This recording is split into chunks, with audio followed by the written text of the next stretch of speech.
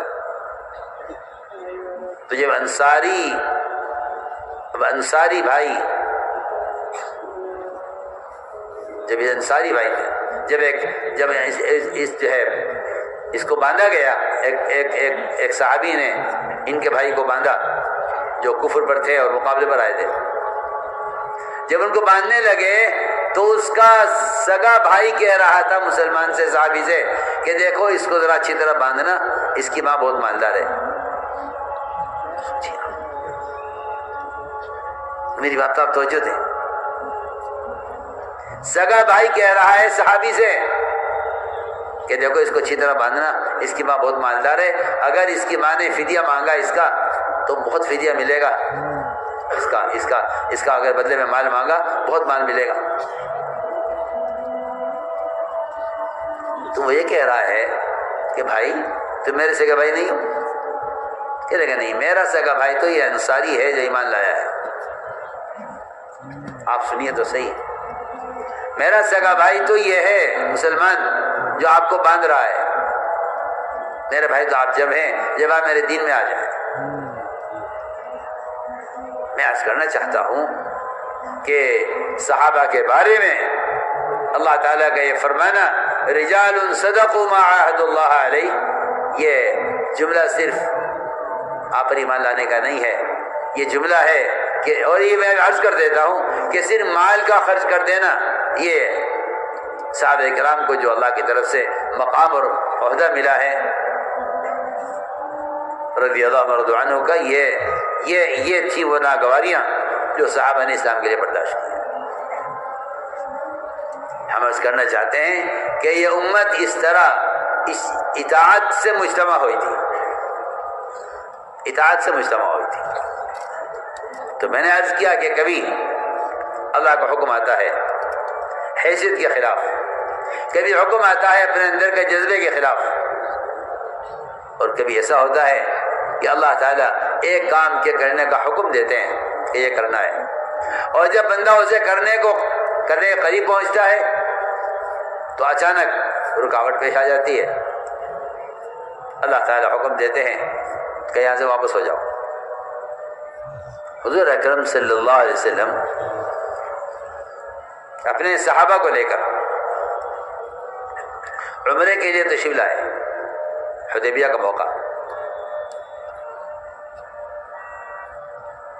عمرے کا شوق صحابہ میں کہ عمرہ کریں گے، اللہ کے گھر کی زیارت کریں گے.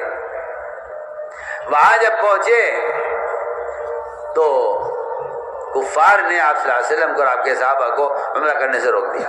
عمرہ نہیں کرنے دیں گے، کہ عمرہ نہیں کرنے دیں گے، آپ عمرے سے روک دیا اور آپ واپس جائیے، آپ واپس جائیے، اس سال ہم آپ کو عمرہ نہیں کرنے دیں گے. آپ نے صحابہ کو حکم دیا کہ واپس چلو. صحابہ کے اندر جذبہ عمرہ کرنے کا، آپ کو حکم واپس چلنے کا. یہاں سخت امتحان ہے، یہاں سخت امتحان. کون ہے ایسا جو اپنے جذبے کو پورا کرنے کے لیے نبی کی چاہت کی مخالفت کرے؟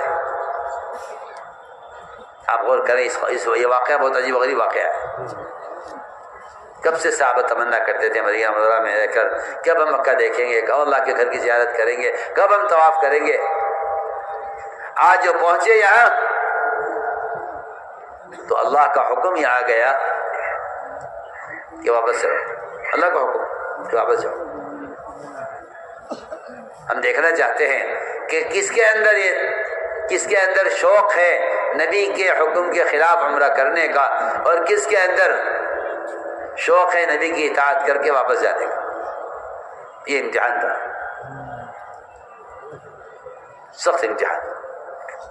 عمر رضی اللہ تعالیٰ ایک کے پاس جائیں، کیا ہم حق پر نہیں ہیں؟ کیا اللہ کا وعدہ حق نہیں ہے؟ کیا اللہ کا گھر سب کے لیے نہیں ہے؟ ہر ایک کہتا کہ عمر 100 باتیں ایک طرف، اللہ کے رسول کا حکم ایک طرف. حکم ہی ہے چلو واپس.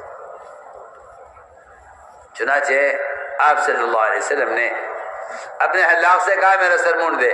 وہ سر مونڈ رہا تھا آپ کا، تو بعض صحابہ نے اس خیال سے سر نہیں منڈوایا کہ بال کتروا دو، شاید اجازت مل جائے، شاید اب خبر آ جائے، شاید ان روکنے والوں کو رحم آ جائے.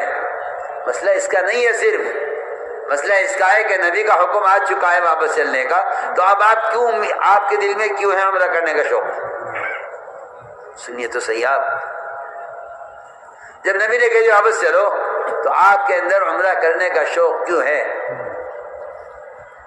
چنانچہ حضور اکرم صلی اللہ علیہ وسلم نے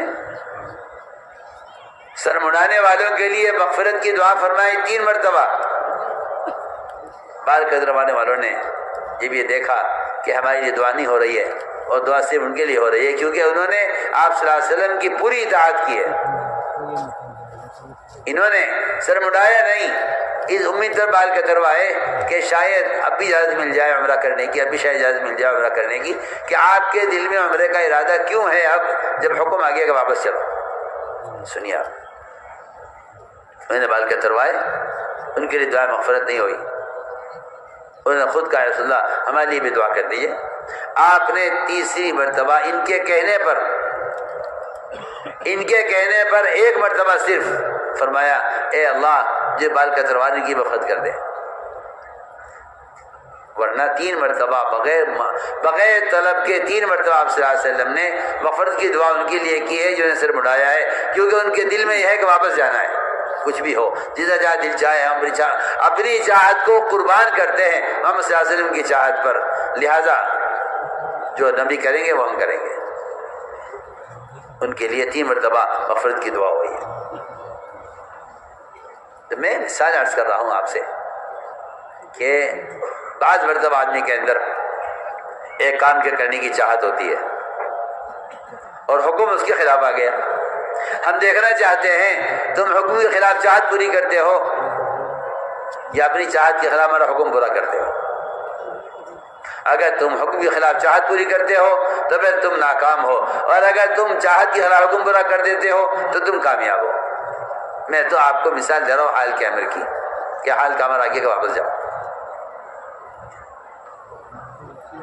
تو میرے دوستوں، بزرگوں، عزیزوں، اس طرح کبھی اللہ کا حکم آتا ہے حیثیت کے خلاف، کبھی حکم آتا ہے جذبے کے خلاف، کبھی حکم آتا ہے فطری تقاضوں کے خلاف، اور کبھی حکم آ جاتا ہے اللہ تعالیٰ کا عبادت اور عمل کے معمول کے خلاف۔ ہم دیکھنا چاہتے ہیں کہ نبی کی اطاعت کا، آپ کے اندر نبی کی اطاعت کا کتنا جذبہ پیدا ہوا اب تک کے عمل سے۔ مشہور واقعہ ہے کہ نماز ہو رہی تھی بیت المقدس کی طرف، آپ صلی اللہ علیہ وسلم کی ہجرت کے بعد بھی 17 مہینے تک نماز بیت المقدس کی طرف ہو رہی۔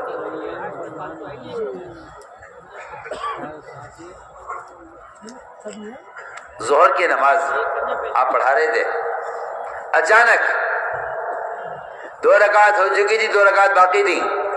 نماز کے دوران حکم آ گیا کہ آپ پھر جائیے بیت المقدس سے بیت اللہ کی طرف۔ حکم آیا فوراً۔ کیوں نماز کے دوران آیا؟ کہ ہم دیکھنا چاہتے ہیں کہ یہ اتنا بڑا حکم ہے قبلے کا بدل جانا، یہ نماز نہیں بدل گھوم جاتے ہیں قبلے کی طرف، یا یہ 2 رکعت اور پڑھ لیتے ہیں ادھر؟ حال کے عمر کا پورا کرنا۔ سنیے، میں بہت اہم بات عرض کر رہا ہوں۔ آپ اللہ کے حکم کو اتنی دیر کے بھی نہیں ٹال سکتے کہ چلو ابھی تو پوری کر لو، عصر سے ادھر پڑھ لیں گے۔ یہ حکم آیا نماز کے دوران، یہ حکم آیا نماز کے دوران۔ 2 رکعت ظہر کی ہو چکی، 2 رکعت باقی تھی۔ حکم آتے آپ صلی اللہ علیہ وسلم گھوم گئے، اور جتنی مسجدوں میں اس وقت نماز ہو رہی تھی سر جگہ لوگ اعلان کرتے پہنچ گئے کہ بھئی قبلہ بدل گیا ہے، قبلہ بدل گیا ہے، قبلہ بدل گیا ہے۔ جہاں جہاں بھی لوگ نماز پڑھ رہے تھے بیت المقدس کی طرف، سب کا رخ کر دیا بیت اللہ کی طرف۔ اللہ نے ایسا کیوں کیا؟ کیا حکمت ہے؟ کہ حکمت یہ ہے کہ ہم دیکھنا چاہتے ہیں کہ کون نبی کے حکم کے ساتھ ساتھ گھوم جاتا ہے اور کون یہ کہتا ہے نہیں جی ہم تو پہلے قبلے پر رہیں گے، یا کوئی یہ کہے کہ چلو ادھر بھی رکھو، ادھر بھی رکھو، جی آباد اللہ معاف کرے۔ ایسے بھی ہوتے ہیں کہ یہاں بھی تعلق رکھو، وہاں بھی تعلق رکھو، کہ نہیں۔ تو ہم نے عرض کیا کہ کبھی حکم آ جاتا ہے اللہ تعالیٰ کی طرف سے معمول کے خلاف، کہ معمول چل رہا تھا بیت المقدس کی طرف نماز کا، اچانک حکم آ گیا کہ آپ رخ پھیر لیجیے بیت المقدس سے بیت اللہ کی طرف۔ اللہ تعالیٰ فرماتے ہیں قرآن میں کہ ہم نے قبلے کو بدلا ہی اس لیے ہے تاکہ ہم تمہاری چھٹائی کریں، ہم دیکھیں، امتحان لیں کہ تم میں سے کون نبی کی اطاعت پر ہے، کون نبی کی اطاعت پر نہیں ہے۔ دوستو عزیزو، میں نے عرض کیا کہ یہاں حکم آ گیا معمول کے خلاف۔ کبھی حکم آ جائے گا اچانک، انسان ہے، اس کے اندر بھوک کا بھی تقاضا، پیاس کا بھی تقاضا، انسان ہے، اللہ نے اس کے اندر بشری تقاضے رکھے ہیں، لیکن ہم اطاعت کا امتحان لینے کے لیے آپ کو بشری تقاضے میں بھی آزمائیں گے۔ صحابہ کرام سفر میں تھے، کھانا ختم ہو گیا، کھانے کے لیے کچھ نہیں، کھانے کے لیے کچھ نہیں تھا۔ اس زمانے میں گدھے